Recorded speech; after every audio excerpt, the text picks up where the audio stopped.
Subscribe कीजिए हमारा channel और दबाएं इस बेल आइकन को ताकि आपको रेगुलर नोटिफिकेशन अपडेट्स मिल सकें। की गुल की महक मुश्क बार खिताब चले आएंगे मौसूफ अशद सल्लल्लाहु अलैहि वसल्लम।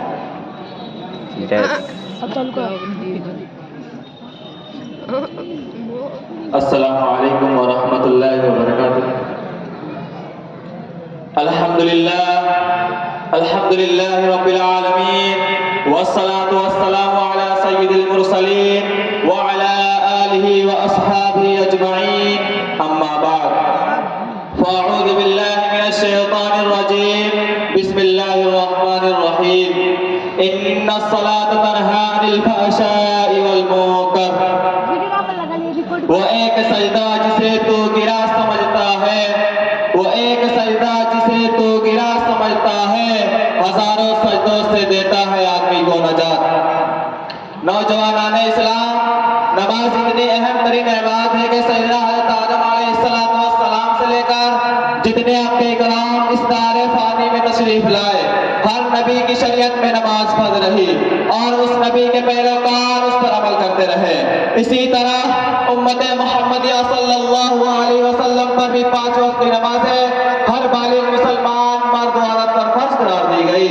हज़रात ग़रामे क़द्र नमाज की खुसूसियत और अहमियत का अंदाजा इससे बखूबी लगाया जा सकता है कि इस्लाम के तमाम अहकाम सरकारे दो जहां जनाब मोहम्मद रसूलुल्लाह सल्लल्लाहु अलैहि वसल्लम को दुनिया ही में दिए गए। लेकिन नमाज एक ऐसा अहम जरिया था कि अल्लाह रब्बुल इज्जत ने मोहम्मद सल्लल्लाहु अलैहि वसल्लम को अर्श बरी पर बलागत अता फरमाया।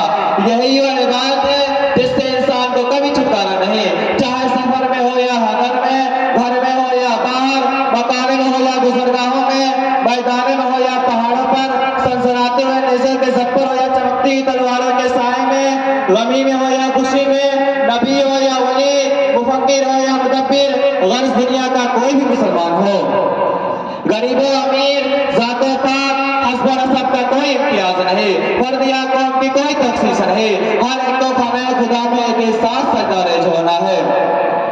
नबी दो आलम सल्लल्लाहु अलैहि वसल्लम ने तारिक सलात पर जो हदीसें फरमाई है जरा उसके मुलाजा फरमाइए। जिस शख्स की भी एक वक्त की नमाज फौत हो गई वो ऐसा है कि गोया कि उसके घर के लोग और मालो दौलत सब छीन लिया गया हो। एक मौका पर आपने इरशाद फरमाया अलहदुल्लज़ी बैनना व बैनहुस सलात फमन तरकहा फक़द कफ़र।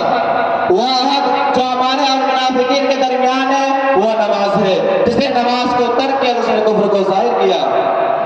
मुसलमानों जरा गौर करो कि आज हमें जिल्लत और रुसवाई क्यों बर्दाश्त करनी पड़ती है, सख्त से सख्त अज़ियत और तकलीफ क्यों पहुंचाई जाती है, जुल्म सितम के पहाड़ क्यों तोड़े जाते हैं, हर तरफ से कोई दबा रहा है, कोई सता रहा है।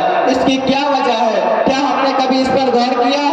हरगिज़ नहीं, हरगिज़ नहीं। हकीकत यह है कि अल्लाह रब्बुल इज्जत ने मुसलमानों को जो दौलत लाफानी और निज़ाम ज़िंदगी अता किया था उससे गफलत और सुस्ती और बसे पोश डाल देने की वजह से पूरे इंसानियत को खतरनाक से खतरनाक मनाज़िर और मराहिल से दो चार होना पड़ता है।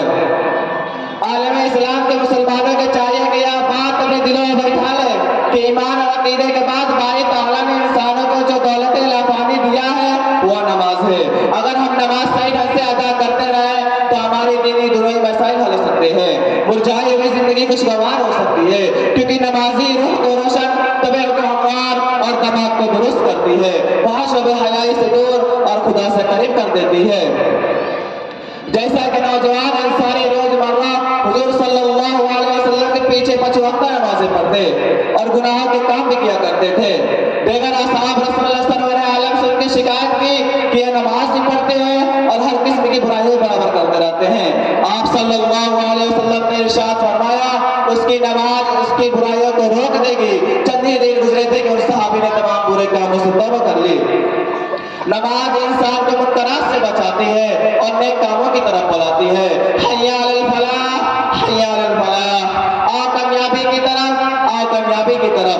नमाज गिरे हुए लोगों को राह पर लाती है।